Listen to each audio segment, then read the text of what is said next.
तरह की स्थिति और परिस्थितियों का निर्माण बिहार में स्वास्थ्य व्यवस्था के प्रति नीतीश सरकार ने किया है, यह स्पष्ट करता है कि सरकार लोगों के स्वास्थ्य के प्रति गंभीर नहीं है। बिहार में सरकार के स्तर से स्वास्थ्य व्यवस्था पर खर्च नहीं किए जा रहे हैं। 21,743 करोड़ रुपए कैग की रिपोर्ट के अनुसार खर्च नहीं किए गए। यह स्पष्ट करता है कि सरकार किस तरह से कार्य कर रही है, सरकार किस तरह से आम जनों के साथ, मरीजों के साथ खिलवाड़ कर रही है, किस तरह से बिहार में सरकार और सरकार के स्तर से कार्य किए जा रहे हैं, वह स्पष्ट रूप से दिख रहा है।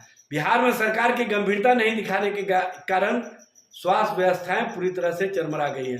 स्वास्थ्य के प्रति गंभीरता नहीं दिखाए जाने के कारण डॉक्टरों की कमी है, नर्सिंग स्टाफ की कमी है, पैरामेडिकल स्टाफ की कमी है, और सबसे बड़ी बात यह है कि जो बिल्डिंग इंफ्रास्ट्रक्चर है वहाँ पर ओटी की व्यवस्था नहीं है, आईसीयू की व्यवस्था नहीं है, और जो बिल्डिंग है वो भी जर्जर हालत में है।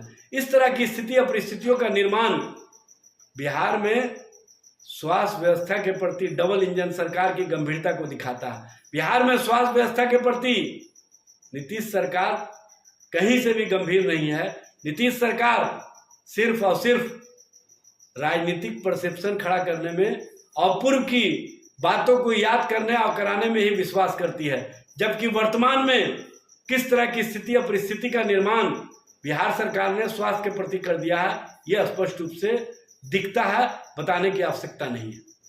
उसकी उतनी हिस्सेदारी तय करते हुए हमने जो जातीय गणना तेजस्वी जी के नेतृत्व में महागठबंधन सरकार ने कराने का काम किया था, उसको अक्षरशः हमने जो कहा था कि जब हमारी सरकार आएगी तो आरक्षण व्यवस्था को बढ़ाने का काम करेंगे, हमारी जब सरकार आएगी तो 10 लाख नौजवानों को नौकरी और रोजगार देने का काम करेंगे।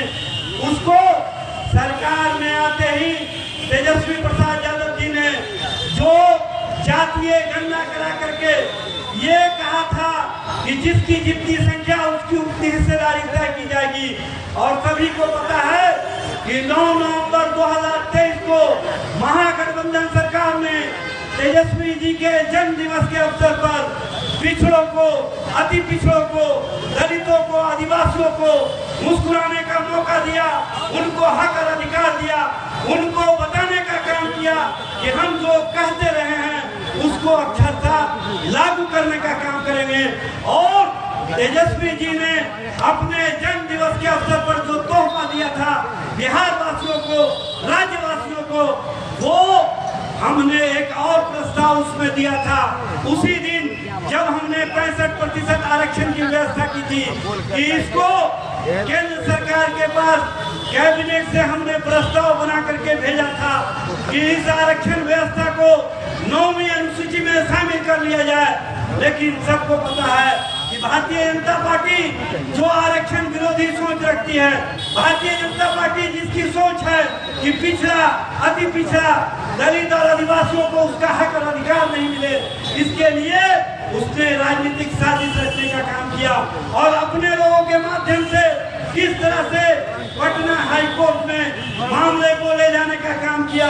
लेकिन अफसोस की बात है कि नीतीश कुमार की सरकार जो स्वयं को अति पिछड़ा के राजनीति करने का दावा करती है, उसने इस मामले को बेहतर ढंग से कोर्ट में नहीं रखने का काम किया, जिसके कारण 65% आरक्षण पर रोक लगा दी गई। माननीय सर्वोच्च न्यायालय में हमारे नेता तेजस्वी जी, राष्ट्रीय जनता दल भी वहां पर इंटरवेन किया है। वहां पर हम भी जो संविधान किसी की भी धार्मिक भावना से खिलवाड़ की अनुमति नहीं देता। बिहार के कुछ जिलों में ईसाई मशीनरियों द्वारा धर्म परिवर्तन का जो धंधा चल रहा है, सरकार ऐसे तत्वों से सख्ती से निपटेगी। दरअसल यह सब कांग्रेस और महागठबंधन में शामिल दलों की पुरानी साजिश का हिस्सा है। अविभाजित बिहार के वक्त ही इसकी पड़ताल के लिए जस्टिस RN योगी की अध्यक्षता में गठित कमेटी ने विस्तृत रिपोर्ट देकर इसकी रोकथाम को आवश्यक बताया था, लेकिन तत्कालीन कांग्रेस की सरकार ने इसकी अनदेखी कर तब से दक्षिण बिहार से शुरू हुआ ईसाई मशीनरियों का एक खेल उत्तर बिहार में फैल गया। अब बक्सर, नवादा सहित अन्य जिलों में पांव पसारने लगा है। मीडिया की रिपोर्ट में आते ही न केवल जिला प्रशासन बल्कि राज्य सरकार भी सजग उठी है और कानून की गिरफ्त में लेने की कार्रवाई हो रही है। भोले वाले गरीबों को प्रलोभन देकर धर्म परिवर्तन कराना जघन्य अपराध है। राजद की राजनीति का आधार झूठ और छलावा है। ये लोग भरपेट बिरयानी खाकर भुखमरी पर भाषण देने वाले लोग हैं। इनकी कथनी और करनी में कोई सामंजस्य नहीं है।